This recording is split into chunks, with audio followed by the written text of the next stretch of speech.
안녕하세요. 오늘도 사연살롱을 찾아주셔서 감사합니다. 저는 50대인 두 아이의 엄마입니다. 30대 초반에 첫 결혼을 하고 1년도 되지 않아 남편의 바람기 때문에 이혼을 했어요. 그리고 친정의 도움으로 빌딩가에서 샌드위치와 커피를 파는 가게를 열었죠. 샌드위치 빵을 살짝 구워서 따뜻하게 만들고 마요네즈 대신 잼을 바르자 반응이 좋았어요. 회사원들이 아침이나 점심으로 많이 사가면서 가게는 안정적으로 운영이 되기 시작했고요. 그러다가 남편을 만나게 됐네요. 남편은 아들, 딸, 남매를 혼자 키우고 있었어요. 저희 가게는 회사원들이 퇴근할 때면 끝내곤 했는데 어느 날 그 사람이 와서 죄송한데 제가 퇴근할 때 가져갈 수 있게 샌드위치를 좀 만들어 주실 수 있을까요? 저희 애들이 여기 샌드위치를 먹어보고는 자꾸 사다 달라고 해서요. 라며 부탁을 하더군요. 저는 미리 계산을 해주시면 원하는 만큼 만들어 드리겠다고 했고 남편은 고맙다고 인사를 했어요. 그 후로도 남편은 종종 샌드위치를 사갔어요. 제가 밥이나 간식을 챙기는 게 힘들 때가 많았는데 덕분에 요즘 많이 편해졌습니다. 라며 인사하길래 혼자서 아이들 키우느라 고생이 많으시네요. 라고 하자 고생은 애들이 더 심하죠. 너무 어릴 때 엄마랑 떨어져서요. 저라도 잘해야지 하면서 노력은 하는데 그게 부족할 때가 많겠죠. 그런 아빠라면 애들도 그 마음 다 알 거예요. 부인하고는 이혼하신 건가요? 라고 조심스럽게 물었어요. 네, 이런저런 사정이 있어서 한두 살짜리 놓고 그렇게 나갈 수밖에 없었던 거 그 심정도 이해는 합니다.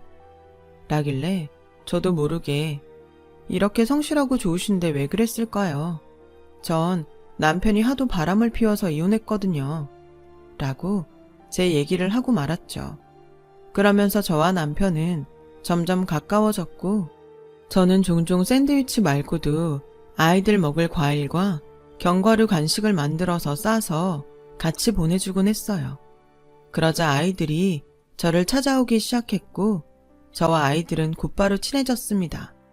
이제 초등학교 1학년, 2학년인 애들이 자꾸 아빠 회사가 있는 동네까지 오는 게 딱하고 위험하게 느껴져서 제가 애들 학교 앞으로 찾아가기 시작했죠. 그래서 이제 아이들은 언젠가부터 아줌마, 우리 엄마 하면 안 돼요? 우리랑 같이 살아요. 라며 저를 조르기 시작했어요. 그 말에 남편은 저한테 굉장히 미안해했죠. 애들이 철이 없어서 그렇습니다. 엄마가 많이 그리웠나 봐요. 죄송합니다. 전 괜찮아요. 애들이 너무 착하고 예뻐요. 저는 내심 이 남자가 결혼하자고 해주면 좋겠다 싶었는데 남편은 굉장히 조심스러워했어요. 그게 남편 가족들이 극성을 넘어 사람을 괴롭히는 수준이어서라고 고백하더군요. 내가 애들 친엄마 나간 거 이해한다고 그랬잖아. 나도 견디기 힘든 사람들이야. 그러니 그 사람을 탓할 수만은 없고 당신도 상처받고 힘들어할 게 벌써 눈에 보인다고. 그럼 우리 좀 먼 데로 가서 살면 어떨까? 애들도 날 좋아하는 것도 있지만 나도 당신이랑 애들이 좋아. 이런 내 말에 남편은 용기를 냈고 얼마 후 저희는 재혼을 하게 됐네요. 조촐하게 식사를 하며 결혼식을 대신했는데 남편은 자기 집 식구들을 부르지 않고 친구들을 불러 자리를 채웠어요. 그만큼 남편도 자기 가족에 대한 상처가 컸던 거죠. 그리고 시어머니는 남편의 친모가 아니라더군요. 신우도 어머니가 데려온 딸이고요. 아버지가 돌아가시고 두 사람과 연락을 안 하는 것도 이해는 됐어요. 친어머니여도 자기 아내한테 심하게 하면 힘들 텐데 계모와 이복동생이 그러니 오죽했을까 싶었어요. 애들 친엄마가 공부 잘하고 똑똑한 사람이었는데 친정이 가난했거든.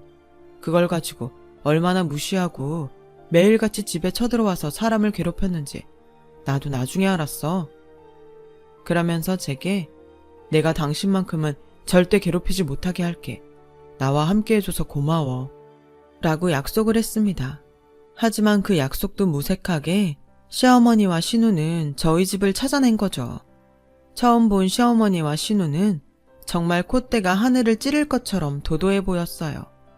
화려한 옷차림에 화장도 그렇고 몸에 입고 걸친 것 모두 명품이더군요.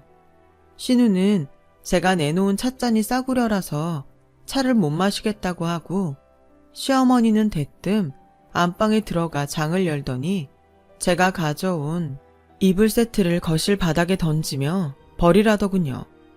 너는 우리 집을 뭘로 보고 이딴 걸 가져온 거냐? 시댁 안 부르고 니들끼리 사는 거라고 아무렇게나 막 했나 본데, 수용이 아버지가 살아있었으면 지금 종합병원 원장 됐을 사람이야. 우리 집안이 이런 집안인데 감히 네가 이런 걸로 때우려고 들어? 라고 했고, 신우는 냉장고 안에서 과일을 꺼내 들고, 어머, 좋은 건 지들만 먹으려고 깊숙한 데 감춰둔 거 봐. 엄마, 얘 눈속임 하는 걸 수 있으니까 거기 서랍장 다 열어봐. 라며 안방으로 쳐들어와서 화장대며 보석함을 죄다 들쑤셨어요.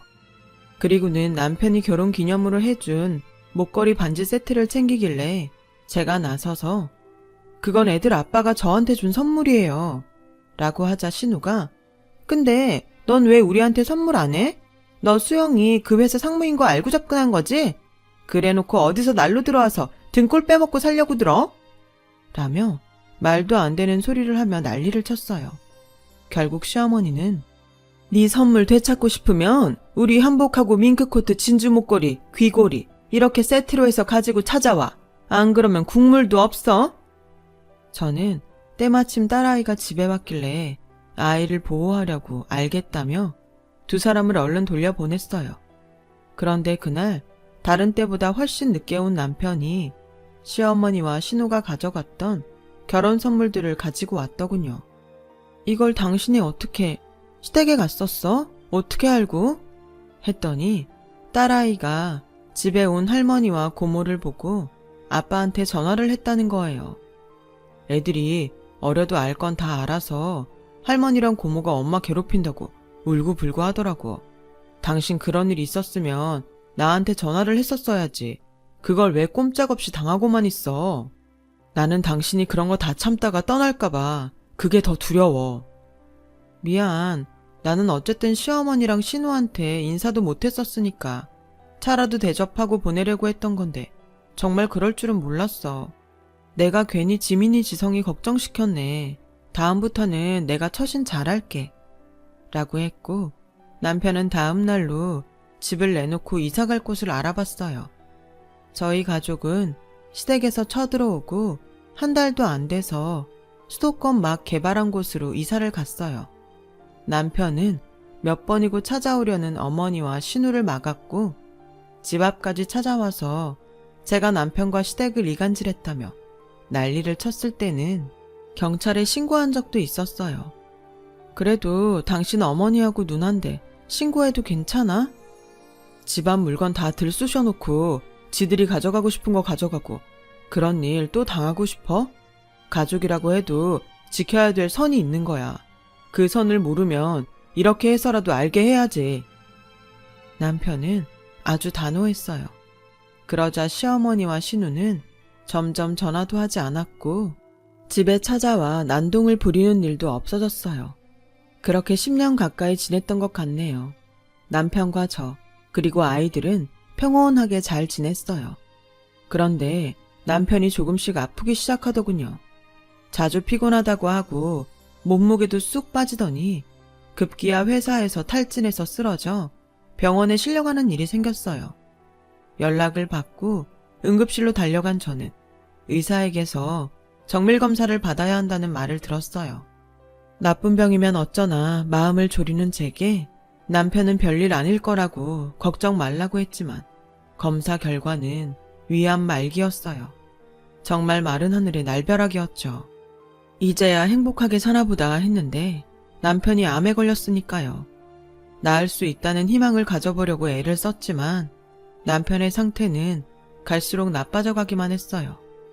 저는 돌아가신 시아버지와 알던 분들에게 부탁을 해서 그 분야에서 소문난 암 전문의를 다시 만나 진찰을 받고 검사를 했어요. 하지만 새로운 항암 치료를 해보려고 할 때 남편은 세상을 떠났어요. 남편의 영정사진을 앞에 두고 혹시라도 내 노력이 부족했던 건 아닌가 몇 번이고 지난 날들을 돌이켜봤어요. 좀 더 잘할 걸, 좀 더 애써볼 걸 하는 마음만 남았고 모든 게 후회스럽고 애통했어요. 아이들을 끌어안고 울고만 있는데 시어머니와 신우가 들이닥쳤어요. 두 사람은 검은 옷을 입고 오긴 했지만 손톱에 바른 매니큐어는 그대로였어요. 표정을 보니 꼭 이때를 기다렸다는 것 같았고 바로 저를 몰아내고 자기들이 상주자리에 들어서더군요. 그리고 문상객들도 다 있는 데서 한다는 말이 수영이 회사에서 돈은 얼마나 나온대니? 그것까지 네가 갖겠다고 나서는 건 아니겠지? 너한텐 이미 니들이 살던 집이 있잖아. 그거 없으면 너 갈 곳도 없을 테니 그건 놔두마. 라는 거였습니다. 마치 선심이라도 쓰는 것처럼 말이죠. 그게 무슨 말씀이세요? 고인 앞에 꽃 한 송이 놓기도 전에 돈 얘기부터 하시는 거예요? 아무리 친어머니 친누나가 아니었다고 해도 너무하시네요 정말. 라고 하니 신우가 나서서 그러는 너는 애들 친엄마라도 되나 보다? 어따 대고 친엄마 친누나 아니라는 말을 들먹거려? 뭐 하나 내세울 것도 없는 게 수영이만 빨아먹었으니 애가 이렇게 허망하게 가버리지. 라고 하더니 그 자리에 주저앉아 땅을 치며 우는 신용을 하더군요. 아이고 저것이 내 동생 잡아먹었네. 시어머니는 제 멱살을 붙잡고 너 우리 아들 앞으로 된 통장만 해도 몇 개라던데 거기다가 주식도 있고 보험도 있고 그거 다 네가 갖겠다고 애들 붙잡고 생쇼하는 거잖아. 진짜 사람들 앞에서 망신당하기 전에 물러나는 게 좋을걸? 하는 거였어요. 그걸 본 제 친정 식구들이 시어머니와 신우하고 한바탕 싸웠고 저는 애들이 상처받을까 걱정되어 아이들을 데리고 밖으로 나갔어요. 그리고 어떻게 장례를 치렀는지 아직도 기억이 잘 나지 않네요. 심적으로나 신체적으로 너무 힘들었고 애들이 신경 쓰여서 시댁 식구들이 행패를 부리지 못하게 장례식장에 따로 얘기까지 해야 했죠. 겨우 납골당해 애들 아빠를 안치하고 집에 돌아오니 시어머니가 와 있었어요. 이제 제대로 얘기 좀 해보자. 너 수영이 앞으로 돼 있는 거 다 내놓고 이 집이라도 건지든가 아니면 이 집도 뺏기고 거지꼴로 쫓겨나든가 둘 중에 택해. 애들 집에 있어요. 꼭 이러셔야겠어요? 이제 막 아빠 보내고 온 애들 앞에서 이게 무슨 짓입니까? 애들 되게 생각하는 척한다. 너 내가 수영이 친엄마가 아니라서 이런다며. 그럼 너는 뭐니? 너도 애들 친엄마 아니잖아. 너야말로 수영이 돈 때문에 이러는 거면서 누구 보고 큰 소리야? 그러자 방에 있던 아들이 나와서 진짜 이게 뭐예요? 할머니가 뭔데 우리 집에 와서 맨날 엄마 괴롭히고 말도 안 되는 소리만 하는데요. 할머니는 언제 우리 생일이라고 전화라도 한 통 해보셨어요? 진짜 무슨 할머니가 이래? 라며 소리를 질렀고 시어머니는 너 아주 애들 교육 잘 시켰다. 저기 어디서 어른들 얘기하는데 나와서 싸가지 없이 고래고래 소리나 지르고 아주 집안꼴 잘 돌아간다. 라고 더 크게 악을 썼습니다. 저는 딸아이까지 나오려는 걸 막고 아들은 달랬어요. 애들을 위해서라도 이런 소동은 끝내야겠다는 생각이 들어서 알았으니까 이제 좀 돌아가세요. 애들 앞에서 먼저 시작한 건 어머니시잖아요. 제가 하라는 대로 할 테니까 제발 가세요. 시어머니는 그 한마디라도 들은 게 안심이 됐는지 돌아가더군요. 저는 혼자 안방으로 들어가서 숨을 죽인 채 한참을 울었어요. 남편이 떠난 걸 슬퍼할 새도 없이 쳐들어오는 사람들이라니. 생전에 남편이 길을 쓰고 그 사람들과 거리를 두려던 이유를 그제야 절실히 깨달았던 거죠. 저는 일단 달라는 대로 해줘야지 이 난리에서 벗어나겠구나 싶었어요. 먹고 사는 건 어떻게든 되겠지 라고 생각했죠. 제가 나가서 식당 설거지라도 하면 되는 거 아니겠어요? 저는 애들과 평화롭게 살 수만 있다면 뭐든 할 수 있었어요. 그런 마음으로 남편 물건을 하나 둘 정리하기 시작했어요. 안방에서 남편이 입던 옷들을 박스에 넣는데 눈물이 쏟아지더군요. 하나하나 남편 손때가 묻은 물건들을 볼 때마다 눈물이 흘렀지만 마냥 울고만 있을 수는 없어서 서둘러 남편 서재로 갔어요. 남편 책상 서랍에서 물건들을 꺼내는데 두툼한 서류 봉투에 민경이에게 라고 제 이름을 써놓은 게 보였어요. 봉투 안에는 제 앞으로 남긴 편지가 있었어요. 당신이 나 없으면 어떻게 할지 벌써 다 보이는 것 같아. 절대로 어머니 누나한테 아무것도 뺏기면 안 돼. 내가 여기 남긴 번호로 전화해. 그 사람들은 생각 못했을 사람이고 당신 도와주기로 나랑 얘기 다 됐어. 저는 날이 밝자 바로 그 전화번호로 연락을 했어요. 혹시 홍선미 씨 되시나요? 김민경 씨죠? 제가 전화번호 저장해놨어요. 그쪽에서는 제 전화를 받고 바로 저인 걸 알더군요. 약속 시간을 정하고 만나러 갔더니 홍선미라는 사람은 변호사였어요. 그 사람은 제 앞에 변호사 명함을 내놓으며 제가 보육원에서부터 임수용 아저씨한테 후원을 받아서 변호사가 됐거든요. 저는 지금 대형 로펌에서 일하고 있고 고인 생전에 정식으로 의뢰를 받았어요. 남편은 암 선고를 받고 저와 애들이 걱정됐고 믿을 만한 변호사를 수소문하다가 K대의 법대를 갔던 선미 씨가 로펌에서 일하는 걸 알게 됐다고 해요. 아저씨 덕분에 대학도 편하게 다니고 로펌에서도 괜찮은 변호사로 일하게 됐는데 이렇게라도 제가 도움이 될 수 있다니 저도 마음이 좀 가벼워지는 것 같아요. 저는 시댁에서 애들을 데려갈까봐 걱정이 돼서 혹시 지민이랑 지성이는 어떻게 될까요? 라고 하자 김민경 씨 절대 이 사람들한테 지면 안 돼요. 그건 먼저 간 아저씨도 정말 원하지 않는 거였어요. 너무 괴롭히니까 지금 다 내주면 애들하고 편히 살 것 같죠? 아닙니다. 나중에 또 와서 무슨 수를 써서라도 살고 있던 집까지 뺏어갈 거예요. 그러고도 남죠. 세상이 그래요. 정신 바짝 차리셔야 돼요. 그리고 돈이 있어야 애들 마음껏 누리게 해주죠. 돈이 전부가 아니라고 하지만 애들 양육비 무시 못하는 거 아시잖아요. 이제 곧 애들 대학 갈 텐데 어떡하려고요. 애들이 아무리 벌어서 다닌다고 해도 그 돈을 다 어떻게 감당해요. 이렇게 뺏길까봐 아저씨가 저한테까지 온 거 생각해서라도 마음 단단히 먹어야 돼요. 라고 하더군요. 선미 씨는 녹음기가 내장된 펜을 제게 주면서 시어머니와 시누이를 만날 때 꼭 옷 같은 데에 꽂고 있으라고 했습니다. 저는 시키는 대로 했죠. 시어머니와 시누가 제게 하는 폭언을 그대로 다 녹음해 두었습니다.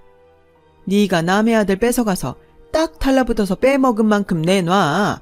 너 네 집에서 아무 권리도 없어. 우리가 안 간 결혼이 그게 무슨 결혼이야? 내가 마음만 먹으면 지금 여길 거실에 있는 것도 싹 쓸어갈 수 있어. 알아? 라고 억지를 썼고 한 번은 찾아와서 보험 서류를 안 내놓는다고 제 머리채를 잡기도 하고 멱살을 잡기도 했죠. 그런 서류들은 다 변호사들 대동했을 때 갖고 가기로 한 건데 왜 미리 가져가겠다고 하시는 거예요? 이게 진짜 못 살아서 배운 것도 없나? 어른들한테 꼬박꼬박 말대꾸나 하고? 라며 신우가 제 머리를 흔들더군요. 게다가 처음에는 애들을 키운다더니 시어머니 말이 달라졌어요. 애들 싸가지 없는 거 보니까 너랑 똑같더라. 우리가 데려간다고 인간 될 것 같지도 않으니까 네가 끼고 잘 살아봐. 라며 모욕적인 말도 막 하더군요. 그리고 양쪽의 변호사와 함께 만나는 날이 됐어요. 시어머니 신우는 저와 같이 있는 선미 씨를 보더니 무시하듯 비웃으면서 콧방귀를 끼더라고요. 저런 어린 여자가 무슨 변호사라고? 그러자 선미 씨는 이런 식으로 하시면 저 진행 못 시킵니다. 의뢰인 단속 좀 잘하시죠? 라며 상대 변호사에게 딱딱하게 말했고 시어머니 변호사는 이러면 좋을 게 하나도 없다며 막말이나 폭언은 하지 말라고 설득을 하느라 바빴어요. 선미 씨가 이름 있는 대형 로펌 변호사이고 남편이 생전에 직접 의뢰를 했다고 하니 시어머니와 신우 안색이 점점 나빠지더군요.